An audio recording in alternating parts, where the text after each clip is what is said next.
আমরা এই আন্দোলনের সাথে কখনোই সরাসরি জড়িত নই। আমরা তাদেরকে নৈতিক সমর্থন দিয়েছি এবং সেই নৈতিক সমর্থন আমরা দিয়ে যাব।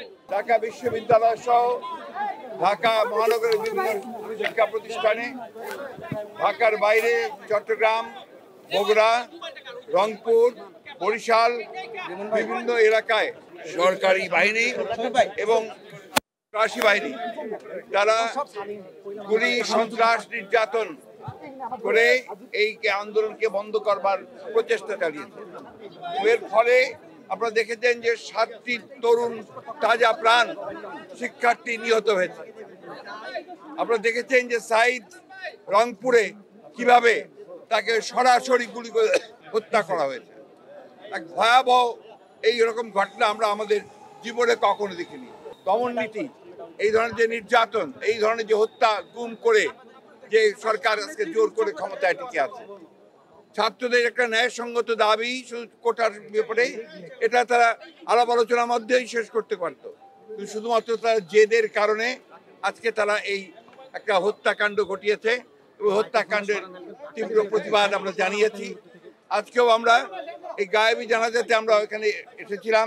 আপনারা দেখেছেন কিভাবে এই সমস্ত এই মসজিদেও তারা কিভাবে এটাকে তার এন্ট্রিকে বন্ধ করে দিয়ে আমাদের এখানে গায়েবী জানাতে তারা বিভিন্নভাবে বাধা প্রদান করেছে।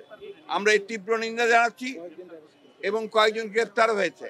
আমি গতকাল আপনারা দেখেছেন যে সম্পূর্ণ আগের মতো একটা নাটক সাজিয়ে আমাদের বিএনপির অফিসে কতগুলো আপনার সেই সমস্ত ককটেল, বোমা, লাঠি সোটা রেখে দিয়ে সেইখানে তারা আজকে ছবি তুলে আবার বিএনপিকে দোষারোপ করার চেষ্টা করে। আমরা খুব দ্ব্যর্থ কণ্ঠে বলতে চাই যে এই আন্দোলনের সঙ্গে শিক্ষার্থীরা সরাসরি জড়িত। আমরা এই আন্দোলনের সঙ্গে কখনোই সরাসরি জড়িত নই। আমরা তাদেরকে নৈতিক সমর্থন দিয়েছি এবং সেই নৈতিক সমর্থন আমরা দিয়ে যাব, কারণ এটা আমরা মনে করি যে তাদের এই আন্দোলন যুক্তিসঙ্গত। আমরা সমস্ত গণতন্ত্রের জন্য যারা আন্দোলন করছি সেই দলগুলো একসাথে আজকে আমরা গিয়ে যারা আমরা পাঠ করেছি, আমরা আদায় করেছি এবং আগামীকাল আমাদের কর্মসূচি থাকবে, সেটা আমি আপনাদেরকে পরে আবার জানাবো।